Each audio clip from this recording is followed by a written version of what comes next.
Hi there, Machedo speaking to you from Machedo.com. Who's Machedo and Think Personal Branding. Today the date is 22nd May 2018. Time right now is 6:59 in the evening. I wanted to share with you my thoughts as to why Emiratization, that is the initiative by the Dubai government to ensure that all Arab locals would be absorbed into the private sector, why this is a failed vision, why this will not happen, and why even though the UAE government has been trying for nearly 50 years, why they will not succeed. Okay, so let's quickly move on to the 12 reasons why Emiratization in the UAE will never work, that is having Arab locals absorbed in the private sector. Okay, number one, the first reason is the Arab locals, the UAE citizens, they consider it their entitlement to have a good life. They expect to have benefits. They have a lot of expectations, whether it's a housing loan, whether it's a bonus, whether it's a holiday. They have a lot of expectations because the UAE government has really worked very hard to keep their citizens happy. And as of now, to this date, I don't think there are very many countries like the UAE government that really pamper their citizens. And I seriously mean it. I mean, which other country would you see where the ruler of the country gives you every year 2 or 3 salary bonuses for the month, say for the month of Ramadan or Eid, 3 months salary bonus, for the new year, another salary bonus, for if Emirates Airlines did well, 2 or 3 months salary bonus. So the citizens have come to understand that I deserve this. As a citizen of UAE, I'm entitled to this. So when you have the sense of entitlement, it always grows. It never slows or it never goes down. The UAE citizens who now they are so used to the good life. They are so used to, having expensive cars, getting bank loans, getting highly paid jobs. So much so that even if you speak to some of the young Emirati students who study in good colleges, who speak very good English, I have spoken to some of them. I've asked them, like, what is the starting salary that you expect? A college graduate, he would tell you that I expect 10,000 US dollars. 10,000 US dollars, roughly, 35,000 dirhams. Why? Because I'm an Arab local. They use the term, I'm a local, So when you have this sense of entitlement, it's very hard to satisfy the citizens of the generation. That is point number one. The second thing is, the old generation, we are talking of the time of Sheikh Zayed, the father of Abu Dhabi, Sheikh Rashid. The generation that came that time, they were very hardworking. They were the actual, desert nomads who used to live in the desert, work hard, take care of their cows, take care of their families. They were like the Bedouinians. They were really hardworking. They lived a very simple life. And they were so hospitable. That is why if you see Sheikh Mohammed, one of the videos that went viral was when he was driving to the desert and he saw this tourist family. He actually offered them tea, and that photograph or that video went viral because that is the true Arabic hospitality, being humble, being loving. And many Arab locals, the real Emiratis, not the ones who came from different parts of UAE, different parts of the Middle East, the real Emirati locals, they are amazing human beings, truly amazing. So that generation was different. Now from camel, like they say, they moved to a Cadillac. That is why if you see today's generation, they are very bling. You must have seen these photographs of a guy having a cheetah or a tiger in his Range Rover. They're driving a Maserati, they're driving a Ferrari, a Lamborghini. So this generation believes that this is success, this is life. It's so different from what the actual Arab locals were, who used to work hard with their camels, who used to work hard, with the family, being together. It had a very spiritual family get together. Like, if you talk about Ramadan, you would actually see the family sit together, feed the poor, which some of them really do.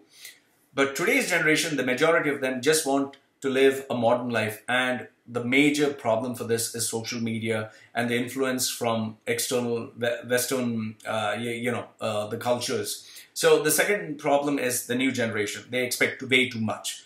The third one is the reason why Emiratization will not work is because they're so influenced by social media that they believe what they see, the expensive cars, the expensive life, the modernization, That is reality, and that is not reality.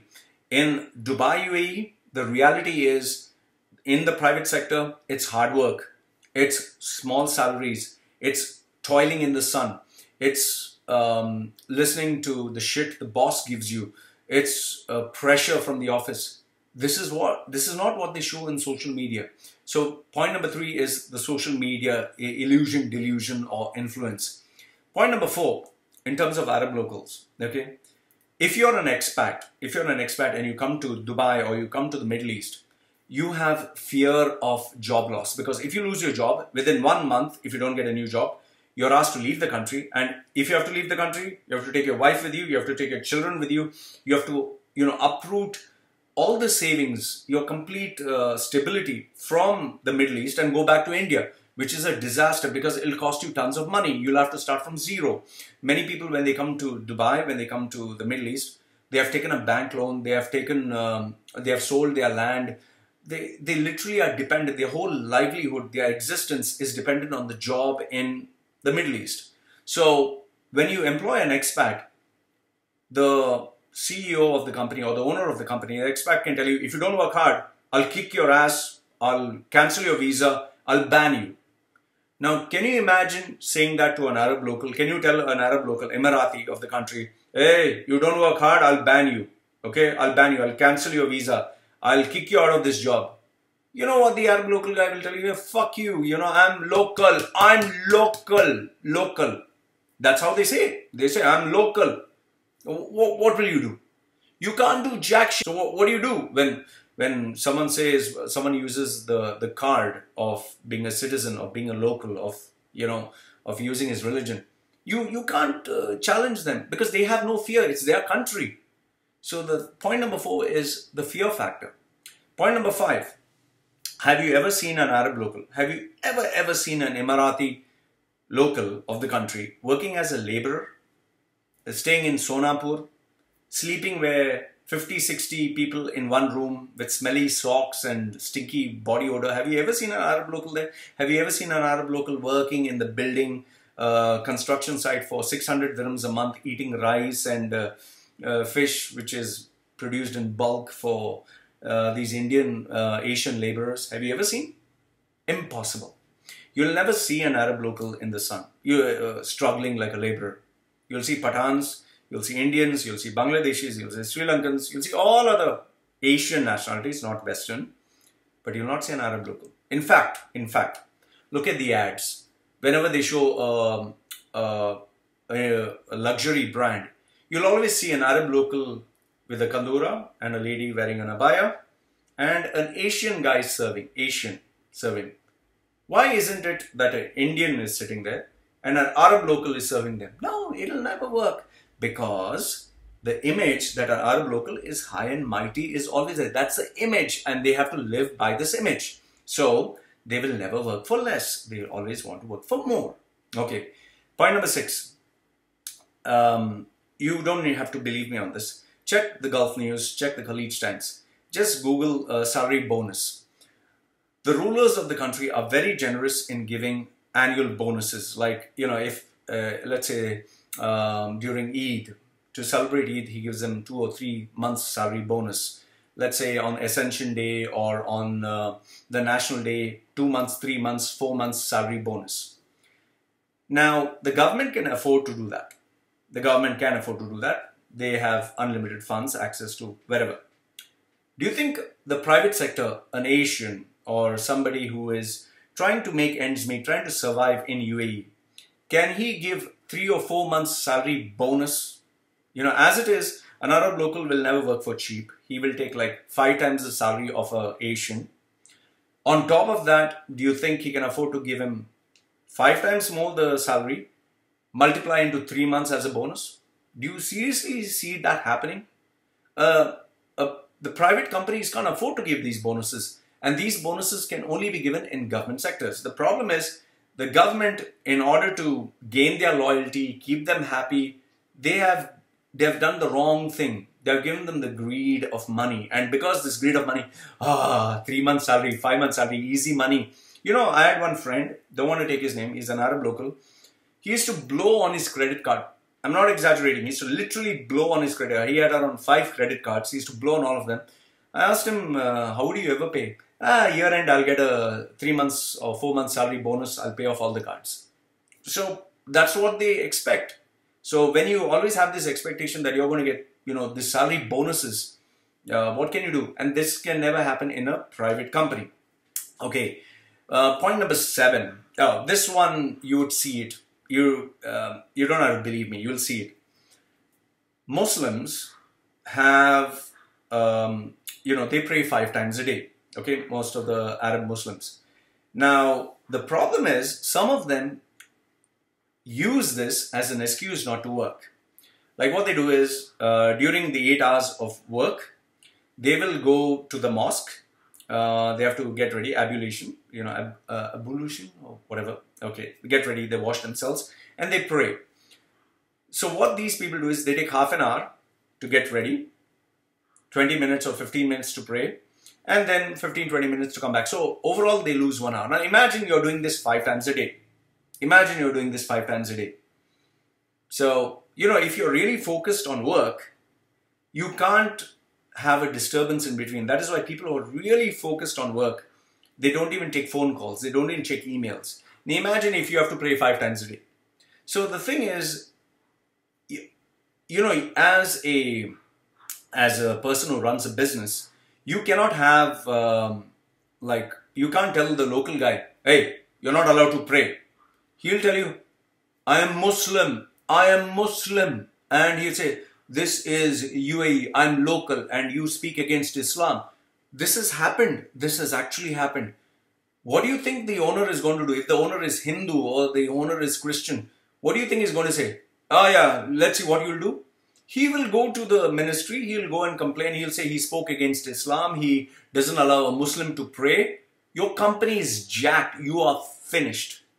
So that's another thing, the call to prayer. And it proves to be extremely, extremely unproductive to have an employee who dedicates his life to praying, because praying doesn't help a business. Okay? Point number 8. This is the unspoken fact, the racist attitude. And that is why you'd always see, a local, when he's driving his 4-wheel drive, Rafiq, chai, come, chai. For them, these Asians are like dogs. That is why even when you go to these, petrol stations, they'll always have these guys, hey, Phil, have you ever seen that an Indian driving and saying to an Arab local, hey, Phil. Have you ever seen, let's say, Bangladeshi stopping near a tea stall and saying to an Arab local, hey, Rafiq, chai la. Never. However, this, their big attitude and all that, the minute they go to London, they'll never wear their kandura. Never. They will never dress up. They'll wear a t-shirt and they'll wear jeans and they'll be quiet. They'll try to blend in. Because they are the big boss in their country. Because they know, everyone, I'm wearing a kandura. But the minute they go to the West, they'll get hammered for that. That is why they blend in and they're very humble when they go to London, when they go to US, when they go to New Zealand, Australia. But the minute they come there, they become big. This gives rise to racism. And on top of that, when you have, I'm local, which is supposed to be big, and you, Indian, I'm not exaggerating. This has happened to me. So the problem is this racist attitude will always exist, and that is why they would never ever work in a private sector. And see, what you need to understand, in the private sector, the owner of the company is the boss, and the employees are under him. They call him sir.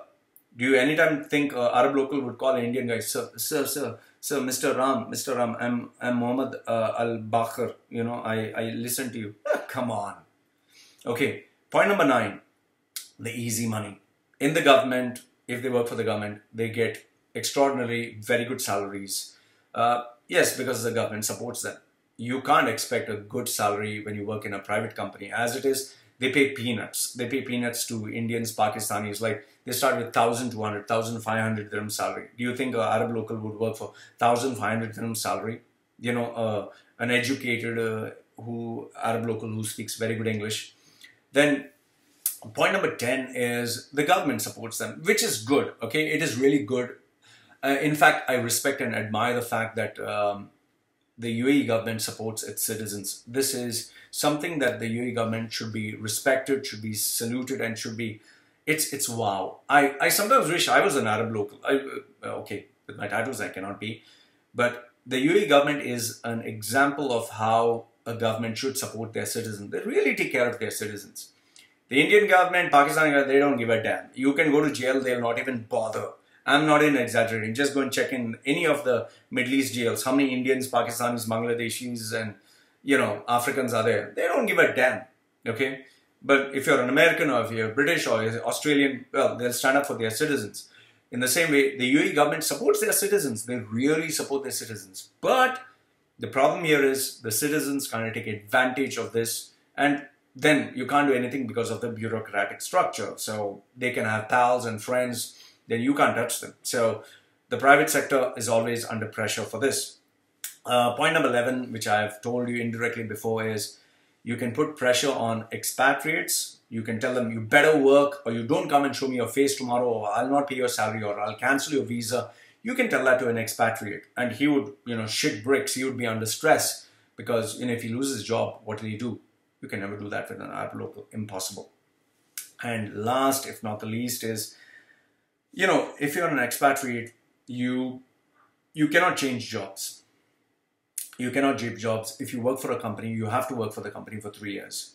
But if you're an Arab local, you are not bound by contract. You can work today, resign tomorrow. Like, for example, an Indian in India, he can resign whenever he likes. He can, just the very next day, apply for another job for another company. The next day, again, apply for another job, another company. You can keep doing that. So what can you do? So this is a benefit that a citizen gets in his country. So an expatriate, is always under you, not an Arab local. So these are the 12 reasons why I believe that Emiratization in the UAE will never work. It's not because they are bad people. No, don't get me wrong. Arab locals, the real Emiratis, I'm talking the real ones, I have nothing but respect for them. I've had great experiences with them. The UAE government it really loves its citizens. It really takes care of its citizens. However, not just like in India, not all Indians are good. In Pakistan, not all Pakistanis are good. In the same way, even in the Gulf region, not all citizens are ideal citizens. Many of them have this sense of entitlement and anticipation, and they just want an easy way out. Okay, they just want a better life. So, given the fact that they believe and they have such high expectations, it becomes very hard for people to choose to suffer. And because of this, Emiratization or localization will never work, because as it is, the expatriates are suffering. They're having a very tough time. It's not easy to make money in an expensive place. And like I said, given the new generation, the social media influence, and their culture with their prayers and in between work, and it's never going to work. So these are my views as to why Emiratization will never happen in the UAE, Middle East, and in the Middle East. Let me know what you think in the comment section below. If you like the video, give it a thumbs up. If you don't like the video, give it a thumbs down. But yeah, I would be really interested to know your views, to know where I'm exactly wrong. And if I'm wrong, I'd love to read your comments. So live from Machedo.com, who's Machedo and Think Personal Branding. Sharing with you his views. Let me know what you think. This is me saying goodbye for now. Take care.